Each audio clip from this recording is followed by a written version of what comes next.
And for more on this, Senator Tom Cotton is chairman of the Intelligence Committee. Great to have you here. A fellow senator of yours, but a Democrat, Cory Booker, thinks that this is too much. Watch. For the president to do this when it wasn't requested, breaking with generations of tradition, is only going to incite the situation and make things worse. The reality is we see peaceful protests launching in Los Angeles. And again, any violence against police officers should not be accepted. Local authorities can handle that. But remember, a lot of these peaceful protests are being generated because the president of the United States is sowing chaos and confusion. Now, before I get your take on this, we just remembered on June 3rd, 2020, you wrote an op-ed in the New York Times that caused a little controversy, if you might recall. Tom Cotton, send in the troops. The nation must restore order. The military stands ready. And now here we are again, sir.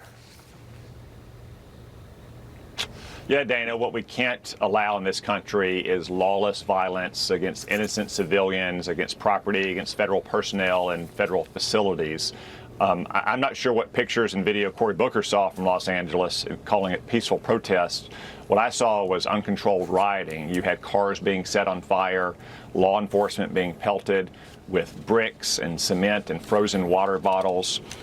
You had people blocking not just city streets, but major highways, and attacks on both local and federal law enforcement. We simply can't allow that.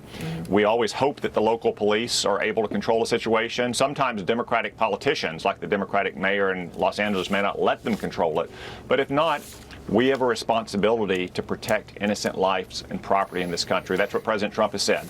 That's why he called out the National Guard and why he stands ready, if necessary, to use active duty troops under the authority of the Insurrection Act to put an end to this violence. That's why we in Congress are acting as well. I'm introducing legislation that will increase penalties for rioters or those who attack law enforcement, that would make it a deportable offense to engage in such crimes. And our big plan, not just to prevent the largest tax increase in history, but to provide ICE and immigration authorities with the money and the resources they need to continue to secure our border and to deport violent, illegal criminals. Sir, it seems much of the Democratic reaction, I mean, the words sometimes are almost the same. You just heard Cory Booker talk about chaos and confusion and blame it on Donald Trump. Kamala Harris made a rare public statement. She said deploying the National Guard's a dangerous escalation meant to provoke chaos. There's that word again. In addition to recent ICE raids in Southern California across the country, it's part of the Trump administration's cruel, calculated agenda to spread panic and division. There's the phrase again. What happens now? If it's Los Angeles today, soon it'll be Chicago, maybe New York. What are we in for nationally, do you think? Well, Bill, the Los Angeles Police Department chief has said his officers are overwhelmed. If that's the case, the Democratic mayor and governor of California need to step in and use the National Guard and other law enforcement to help the LAPD restore order. But Kamala Harris talks about danger and chaos. That's what she and Joe Biden presided over for 4 years when we had a slow motion invasion of this country. In the election last year, the American people voted to secure our border and to deport illegal aliens, especially violent criminals of the kind that were apprehended in California late last week. It's not provocative to enforce federal law. It's not provocative to do what President Trump campaigned on. What's provocative is to have all of these illegal aliens setting cars on fire while they wave the flags of foreign countries and now being joined by professional agitators from Antifa or pro-Hamas sympathizers. That has to stop. President Trump is committed that it's going to stop today. If Democratic mayors and governors can't do it, then the federal government will have to.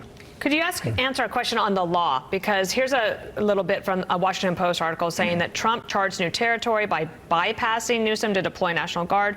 Legal experts question the president's response to unrest in L.A., saying he appears to be laying groundwork for more expansive use of the military to suppress dissent.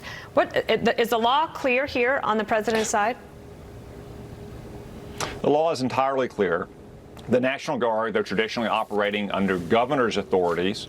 can be federalized and can be used by the president to restore basic order and to enforce federal law. That's what Dwight Eisenhower did in my state in the 1950s when a Democratic governor refused to integrate Little Rock Central.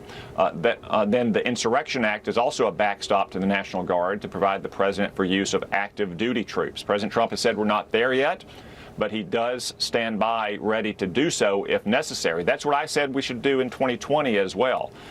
We need to have our authorities ready if local police are not allowed or are unable to restore basic law and order to protect innocent civilians, property, and especially to enforce federal law. Be interesting to find out who's holding those Mexican flags. Maybe in time we will. Seems like we're in for a long, hot summer. We'll see where it goes from here. Senator, thank you for your time. Tom Cotton, out of Arkansas. Thank you. Thanks. Thank you.